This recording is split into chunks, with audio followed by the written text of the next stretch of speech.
Pagi itu Jung Ji-woo Seo-hyun tiba di kantor seperti biasa. Hari itu manajernya, Hwang, memperkenalkan ketua tim yang baru pindahan dari divisi bisnis, Jung Ji-hoo, Lee Junyang. Ji-hoo yang lumayan ganteng rupanya seorang yang cukup populer di perusahaan itu. Saat jeda siang, Ji-woo menyatakan pada rekan kerjanya yang lain bahwa dia tertarik pada Ji-hoo. Dia bahkan mengungkapkan hal itu pada ibunya di rumah. Esok paginya, Ji-hoo sedang bertanya pada security mengenai paketnya yang harusnya sudah datang. Security mengatakan bahwa tidak ada paket untuk divisi bisnis dan paket untuk divisi PR sudah diambil Ji-woo karena nama mereka yang hampir sama. Ji-hoo pun panik. Dia segera berlari untuk menyusul Ji-woo.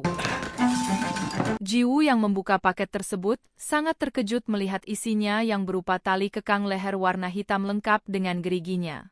Ji-hoo yang baru datang langsung merebutnya dan beralasan bahwa itu untuk tali anjingnya. Ji-woo yang tidak mengerti apa-apa hanya mengangguk saja. Insiden terjadi ketika Ji-woo hendak mengangkat kardus untuk membuangnya. Ji-hoo kembali mencoba merebutnya yang membuat isi kardus berantakan.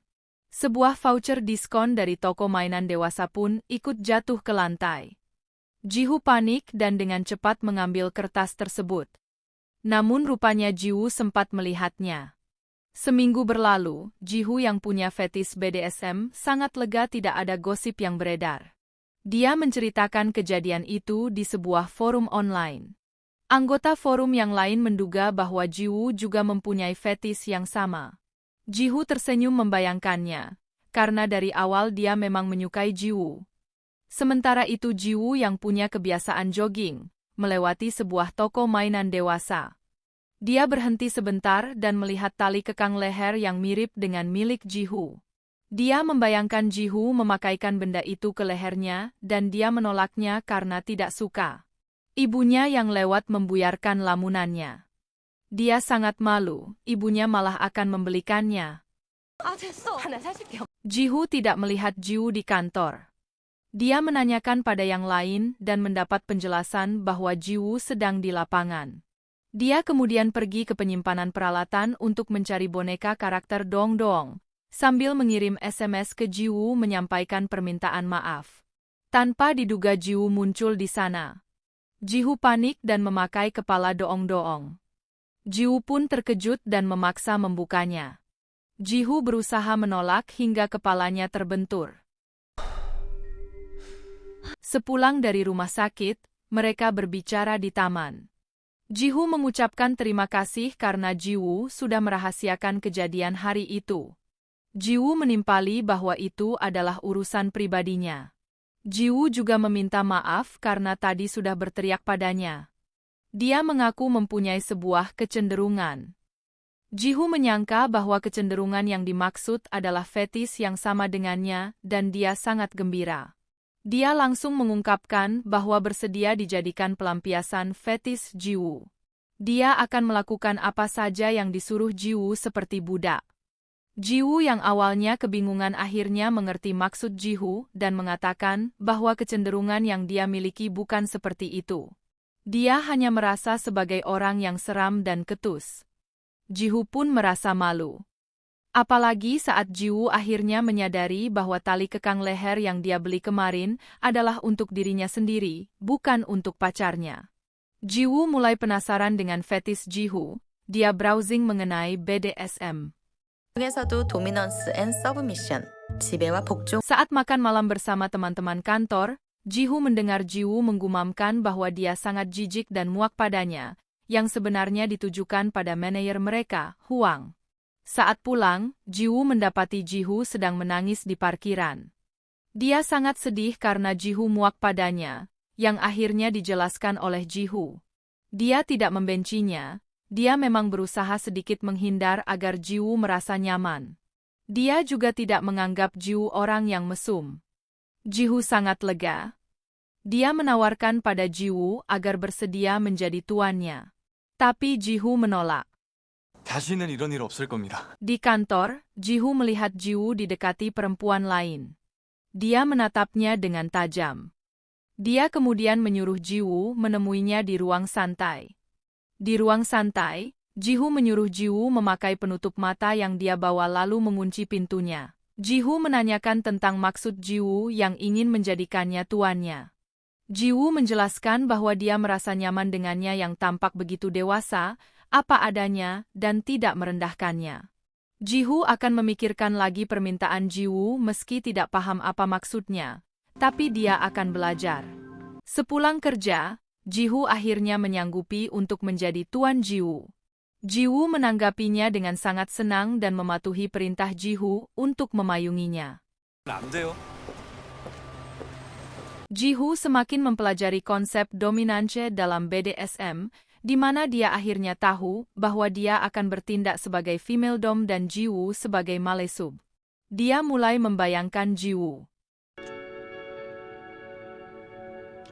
Esoknya, mereka menandatangani kontrak hubungan tersebut yang berjangka waktu selama 3 bulan. Ji-Woo memberi Ji-Woo sebuah kacamata sebagai pengikat. Isi kontrak tersebut diantaranya adalah mereka akan melakukan permainan domsub seminggu sekali dan menggunakan kata dong-dong sebagai isyarat saat salah satu dari mereka menginginkan permainan berhenti. Seks hanya boleh dilakukan atas persetujuan bersama. Permainan pertama mereka kacau, karena Ji-Woo belum begitu mengerti hingga mereka diusir oleh pemilik hotel. Ji-Woo mengusulkan agar dia saja yang berinisiatif di permainan selanjutnya. Selanjutnya, Ji-Woo mengajak Ji-Woo ke sebuah makan malam privat. Ji-Woo menghadiahinya sepasang sepatu hak tinggi berwarna merah. Mereka kemudian melakukan permainan dengan menggunakan sepatu tersebut untuk menginjak punggung Ji-Woo. Pulangnya, Ji-Woo mengungkapkan dirinya yang sebenarnya bahwa dia menyukai perasaan jatuh, terinjak dan dihancurkan, padahal di kehidupan sehari-harinya dia terlihat sebagai orang yang tegas dan ambisius. Ji-Woo terkadang berbagi cerita dengan sahabatnya, Hyemi, seorang pemilik pet shop. Hyemi menganggap Ji-Woo terlalu kaku dalam menjalin hubungan. Hari itu, manajer Hwang mengumumkan bahwa Li-han telah diangkat menjadi pegawai tetap setelah beberapa bulan magang di divisi mereka. Hwang menyuruh Ji-Woo untuk menjadi mentornya. Hari-hari sementara di kantor, Ji-Woo mulai cemburu pada Li-han karena Ji-Woo yang sering menyuruh-nyuruh Li-han. Ji-Woo memandangnya seperti Ji-Woo sudah menjadi tuan bagi Li-han. Malamnya, saat semua staf yang lain sudah pulang, Ji-Woo menemui Ji-Woo dan mengatakan bahwa dia salah mengirim email. Ji-Woo menyuruh mengirimnya ulang dan tidak memarahi kesalahannya karena Ji-Woo bukan bawahannya. Ji-Woo tidak terima. Dia melihat Li-han memperlakukan Ji-Woo seperti tuannya, padahal dialah budaknya. Ji-Woo pun mengerti. Dia berinisiatif menutup pintu dan jendela ruangan kantor. Dia lalu menyuruh Ji-Woo melepaskan ikat pinggangnya dan menggunakannya untuk menghukum Ji-Woo. Dia berteriak-teriak memakinya atas semua kesalahan yang dia lakukan. Hingga akhirnya security mendengar mereka dan memeriksanya. Namun mereka berhasil lolos. Ji-Woo pun menyadari bahwa dia semakin menikmati permainan mereka, yang juga membuatnya semakin bingung. Minggu pagi Ji-Woo berlari pagi seperti biasa. Dia bertemu Woo Hyuk yang bekerja di pet shop Hyemi sedang mengajak jalan-jalan anjingnya. Woo Hyuk mengatakan bahwa Hyemi sedang keluar kencan entah dengan siapa, padahal bosnya itu tidak punya pacar. Ji-Woo menyarankan agar dia saja yang mengencani Hyemi, namun dia mengatakan bahwa hal itu tidak mungkin. Ji-Woo mendapat telepon dari mantan pacarnya, Hana, yang mengajaknya bertemu. Ji-Woo menolaknya karena dia sudah ada janji. Ji-Woo mengajak Ji-Woo pergi ke arboretum. Ji-Woo memasangkan borgol pada tangan mereka berdua dengan alasan dia tidak mau Ji-Woo pergi dari sampingnya. Ji-Woo tidak menyangka mereka akan melakukannya di tempat umum. Hyemi yang sedang naik taksi melihat mereka dan mencoba menelepon Ji-Woo untuk menggodanya saat seorang pemuda menghampirinya. Mereka berkenalan di aplikasi kencan dan berjanji akan bertemu di sebuah hotel bertema SM. Ji-Woo dan Ji-Woo memesan makanan dan kerepotan saat mau memakannya hingga menumpahkan minumannya. Waitress dan pengunjung lain terbengong-bengong saat melihat mereka terborgol satu sama lain. Saat berjalan-jalan di taman, Jiwoo akhirnya mengungkapkan perasaannya bahwa dia menyukai Jihu. Namun Jihu menjawab bahwa dia tidak mau berkencan dengannya. Tiba-tiba Hyemi menelponnya. Rupanya pemuda yang menemui Hyemi adalah pelaku BDSM palsu dan hanya ingin memperkosa Hyemi. Hyemi menelpon Jiwoo dan memberitahu lokasi mereka yang tidak jauh dari Arboretum. Mereka pun segera menuju ke sana. Sesampai di sana, ternyata Hyemi berhasil lolos dan justru mengikat pemuda itu. Hyemi agak tersipu saat ketahuan bahwa dia adalah pelaku BDSM, namun dia juga terkejut saat melihat mereka berdua terborgol. Dalam perjalanan pulang, sambil menangis Hyemi mengaku bahwa selama ini mencari pasangan maledom di aplikasi online, namun yang selalu dia temui hanyalah para pria-pria mesum dan para pelaku BDSM palsu yang hanya ingin memanfaatkannya.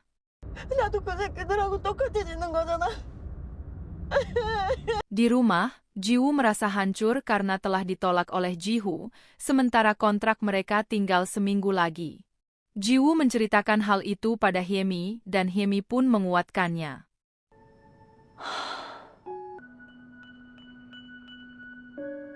Di kantor, mereka menjadi canggung satu sama lain. Namun Jiwoo mengirim pesan pada Jihu bahwa permainan terakhir mereka akan tetap dilakukan sesuai rencana. Jihu mempersiapkan makanan dan yang lainnya karena permainan terakhir akan dilakukan di apartemennya. Tanpa dia duga, tiba-tiba mantan pacarnya, Hana datang. Hana baru saja putus dengan pacar barunya dan ingin curhat dengan Jihu. Jihu menyanggupinya tapi tidak untuk hari ini karena dia sudah ada janji. Mereka pun akhirnya bertengkar dan saling menyalahkan. Saat Hana hendak pergi, dia melihat ponsel Jihu berdering dan Jiwoo sedang memanggilnya. Hana kemudian mengungkapkan kemarahannya dengan menjatuhkan piring dan gelas yang sudah dipersiapkan oleh Jihu. Saat Hana keluar apartemen, dia berpapasan dengan Jiwoo. Jiwoo menanyakan apakah Jihu balikan pada mantannya. Jiwoo membantahnya dan mengatakan Hana masih membencinya. Mereka pun melakukan permainan bondage dengan Jihu yang terikat. Saat mereka berciuman, Jiwoo tiba-tiba menepisnya dan mengajak menghentikan permainan. Jiwoo mulai bingung dengan apa yang sebenarnya mereka lakukan. Dia kemudian pergi. Esoknya Jiwoo tidak masuk kerja. Jihu menemui Hyemi dan membicarakan masalah itu. Jihu mengungkapkan bahwa saat ini dia tidak mengerti perasaannya. Dia awalnya menyukai Jihu, tapi dia tidak mau jadian dengannya karena masih trauma dengan mantannya yang selalu menganggapnya mesum dan tidak normal.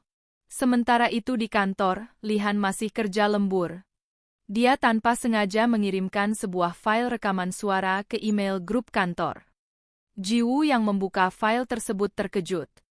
Ternyata itu adalah rekaman suara saat dia bermain dengan Jihu di kantor. Rupanya hari itu, Lihan tanpa sengaja mengaktifkan mainan rekaman yang berbentuk seperti wortel dan lupa mematikannya, sehingga seluruh kejadian di hari itu terekam. Esoknya, Jiwoo dipanggil manajer ke ruangannya dan dimarahi, begitu pula Jihu. Jiwoo langsung pulang setelahnya. Pesan-pesan bernada melecehkan mulai memenuhi ponselnya. Jihu berusaha menghubunginya tapi tidak ditanggapi. Dia pun akhirnya pergi ke rumah Jiwoo dan diterima ibunya. Jiwoo tidak mau menemuinya. Paginya mereka disidang oleh para petinggi perusahaan, termasuk manajer Huang. Namun persidangan itu tak lebih hanya untuk merendahkan dan melecehkan Jiwoo. Jihu pun membelanya bahwa dialah yang memintanya. Jihu mengakui bahwa dialah yang punya selera aneh. Dia suka diperintah dan disiksa. Mereka kemudian menanyakan apakah mereka melakukan hal itu karena mereka saling menyukai atau hanya untuk bersenang-senang. Dengan tegas, Jihu mengakui bahwa dia menyukai Jiwoo. Kemudian di hadapan Jiwoo, dia mengulangi perkataannya bahwa meskipun ini bukan saat yang tepat, dia menyatakan bahwa dia benar-benar menyukainya. Jiwoo pun tersenyum bahagia mendengarnya, sementara para petinggi menyaksikannya tanpa berkata-kata. Akhirnya, mereka mengakui bahwa tindakan mereka tidak patut dan akan melanjutkannya di luar kantor. Mereka siap menerima konsekuensinya. Jiwoo diskors selama 6 bulan, sedang Ji-Hoo mendapat hukuman potong gaji selama 3 bulan. Namun karena tim mereka kekurangan orang, Ji-Woo tetap bekerja sebagai tim lapangan. Ji-Woo menemui Lee-han di apartemennya. Dia menduga pasti ada suara lain yang terekam di hari itu. Dan ternyata benar, terdapat suara manajer Huang yang sedang janjian liburan bersama selingkuhannya dan juga suara manajer lain. Mereka pun menyebarkannya secara anonim untuk balas dendam. Hyemi akhirnya berkencan dengan Woo Hyuk. Ji-Woo dan Ji-Hoo berkencan di taman. Mereka memutuskan untuk menjalaninya dengan perlahan. Dan sebagai tahap pertama, Ji-Woo menggigit leher Ji-Hoo. Mereka lalu melanjutkannya di atas ranjang dengan sesi bondage.